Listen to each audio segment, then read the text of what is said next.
வீடு வரை உறவு, வீதி வரை மனைவி, காடு வரை பிள்ளை, கடைசி வரை யாரோ என்ற இந்த காவிய பாடலை எழுதியவர் கவியரசு கண்ணதாசன் அவர்கள் என்று நாம் அனைவருக்கும் தெரியும். இவருக்கு இந்த பாடலை வாழ்வின் நிலையற்ற தத்துவத்தை பட்டினத்தார் சித்தரிடமிருந்து பெற்றார். ஆம், அதுதான் உண்மை. பட்டினத்தார் சித்தருக்கு இறைவன் சிவபெருமான் அருளிய வாசகம்தான் காதற்ற ஊசியும் வாராது கான் கடைவழிக்கே என்பதாகும்.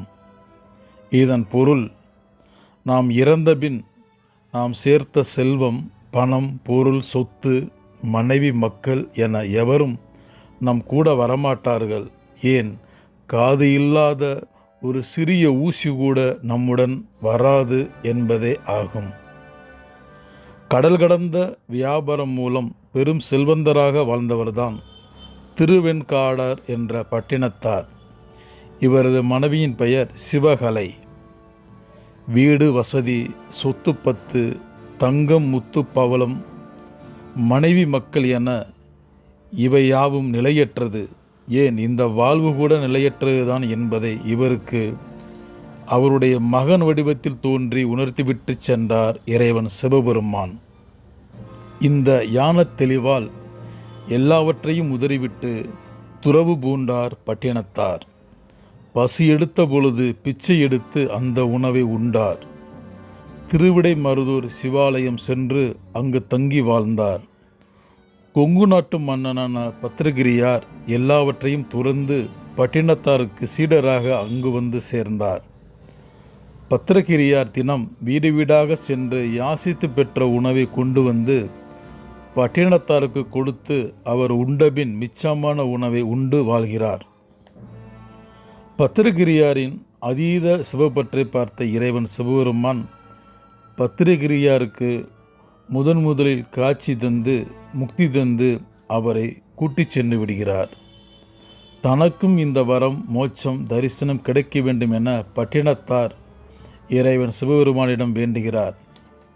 திருவிடைமருதூர் சிவாலயத்தில் பட்டினத்தார் கையில் ஒரு கரும்பை கொடுத்த இறைவன் சிவபெருமான், இதை கையில் பிடித்தபடி ஒவ்வொரு சிவ ஆலயமாக பயணப்படு. அப்படி நீ பயணிக்கையில் எந்த சிவ ஆலயத்தில் இந்த கரும்பின் நுனிப்பகுதி இனிக்கிறதோ அங்கு நான் உனக்கு காட்சி தந்து உனக்கு முக்தி தருவேன் என்று சொல்லி மறைகிறார். ஒவ்வொரு ஊராக ஒவ்வொரு சிவ ஆலயமாக பயணிக்கும் பட்டினத்தார் சென்னை திருவெற்றியூர் வந்தடைகிறார். அங்கு அவரது கையில் உள்ள கரும்பின் நுனிப்பகுதியை சுவைத்து பார்க்கிறார். அது இனிக்கிறது. அந்த கணம் இறைவன் சிவபெருமான் அவருக்கு காட்சி தந்து அதன் வழி பட்டினத்தார் முக்தி பெற்று இறைவனுடன் ஜோதியாகி மறைகிறார்.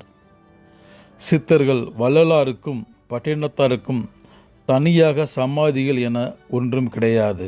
ஏனெனில் இவர்கள் இருவரும் இறைவன் சிவபெருமானுடன் ஜோதியாக கரைந்தவர்கள். சென்னை திருவெற்றியூரில் உள்ளது பட்டினத்தார் கோயில்.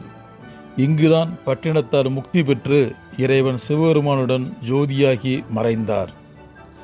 இதன் வெளிப்பாடாக அந்த இடத்தில் சிவலிங்கம் உள்ளது. கோயில் வளாகத்தில் பட்டினத்தார் கையில் ஏந்தி வந்த கரும்பு இந்த ஆலயத்தின் தல விருட்சமாக உள்ளது. காலை 8 மணி முதல் மதியம் 12 மணி வரை, மாலை 4 மணி முதல் 8 மணி வரை பட்டினத்தார் கோயில் திறந்திருக்கும். மக்கள் ஒரு முறையாவது இந்த ஆலயம் வந்து வழிபட்டு செல்லுங்கள். இதன் மூலம் வாழ்வின் நிலையாமையை உணர்வீர்கள். இந்த வாழ்வு பற்றிய புரிதல், தெளிவு பெறுவீர்கள். அதன் வழி உங்கள் வாழ்வு சிறக்கும், பிரகாசிக்கும். ஓம் நமச்சிவாயா. திருச்சிற்றம்பலம்.